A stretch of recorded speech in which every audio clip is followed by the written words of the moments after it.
Now, the story that we find in Genesis chapter 14 is being written, or is actually taking place, 500 years before the Levitical priesthood was established.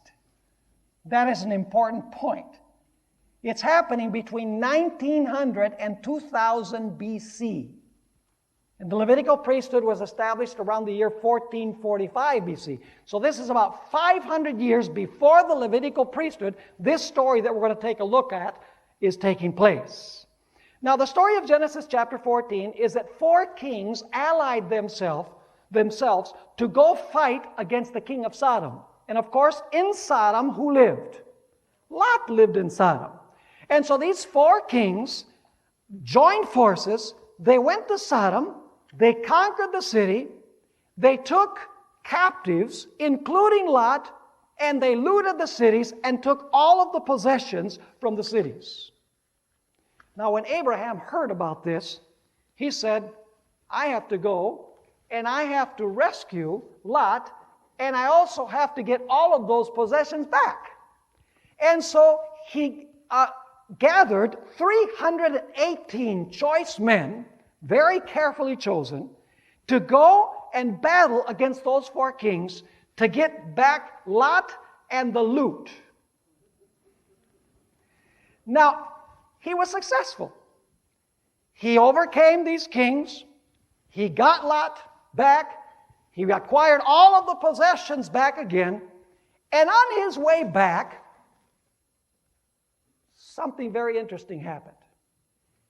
He met on the way a mysterious figure that seems to appear and then disappear from the biblical record. The name of this individual was Melchizedek.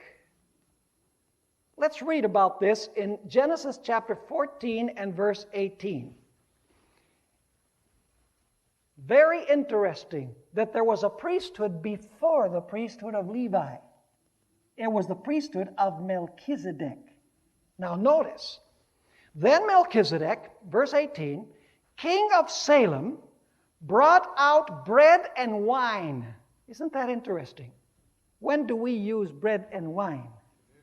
We use bread and wine at communion. This is apparently a communion service, at least in figure or in type. And so it says, then Melchizedek, king of Salem, brought out bread and wine. And it says he was the what? The priest of Most High God. Question, was there a priesthood before the Levitical priesthood? There was a priesthood before the Levitical priesthood. Now, let's notice how the story continues developing. Remember, this is happening 500 years before the Levitical priesthood is established. Let's go to verse 19.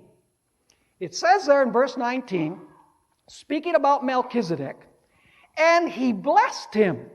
Melchizedek blessed Abraham and said, blessed be Abraham of God Most High. And now notice this, possessor of heaven and earth. How is the Most High spoken of? He is the what? He is the possessor of heaven and earth. It means that he is the owner of heaven and earth. Interesting that Melchizedek would introduce the Most High God, who is the possessor and owner of everything. Now the question is, what did Abraham do when Melchizedek blessed him, and when Melchizedek said that he represented the Most High God, he was the priest of the Most High God, and that God was the possessor of heaven and earth? What did Abraham immediately feel like he had to do? Absolutely. Notice what we find in Genesis chapter 14 and verse 20. It says, and blessed be God Most High. Still Melchizedek speaking. Who has delivered your enemies into your hand. And now speaking about Abraham, and he gave him a tithe of all. Did Abraham recognize that because God is the possessor of heaven and earth, he needed to return a faithful tithe to the high priest Melchizedek? Absolutely. So did the priesthood exist before the Levitical priesthood? Yes. Did tithing exist before the Levitical priesthood? Absolutely. It's not part of the Mosaic law. It predates the Mosaic law, according to Scripture. Now, what does the priesthood of Melchizedek represent? You know, it's interesting that Jesus was from which tribe? He was from the tribe of Judah. Did Jesus have a right to be high priest if he was from the tribe of Judah? Absolutely not. He had the right to be what? King, but not priest. So Jesus could not be priest according to the order of Aaron, because that was the tribe of Levi. So Jesus could not be a priest according to the order of Aaron. He had to be priest from a different order. And what order is Jesus a priest after?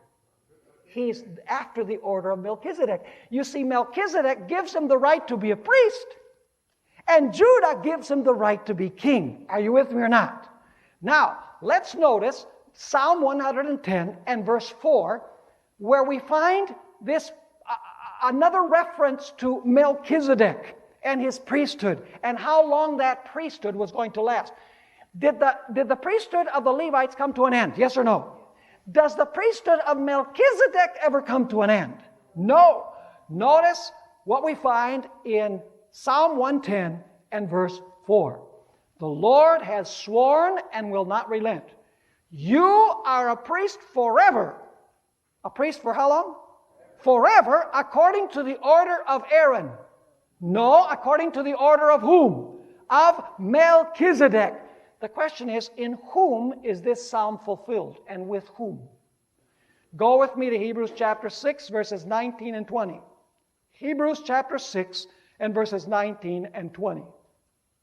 Here, the Apostle Paul, whom I believe to be behind the book of Hebrews, says this: this hope we have as an anchor of the soul, both sure and steadfast, and which enters the presence behind the veil, where the forerunner has entered for us, even Jesus, having become high priest forever, according to the order of Melchizedek.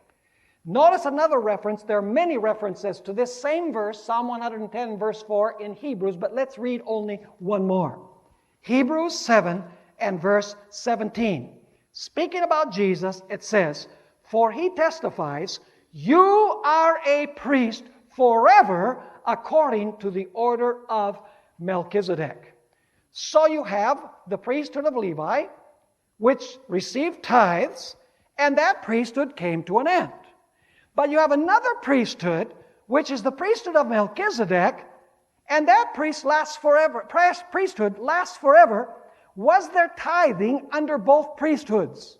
Yes, there was tithing under the priesthood of Aaron, which came to an end, but there was also tithing under the priesthood of whom? Of Melchizedek. So is the tithe principle something that predates the Levitical system? Is it something that we need to do forever? Absolutely, because the priesthood of Christ is forever.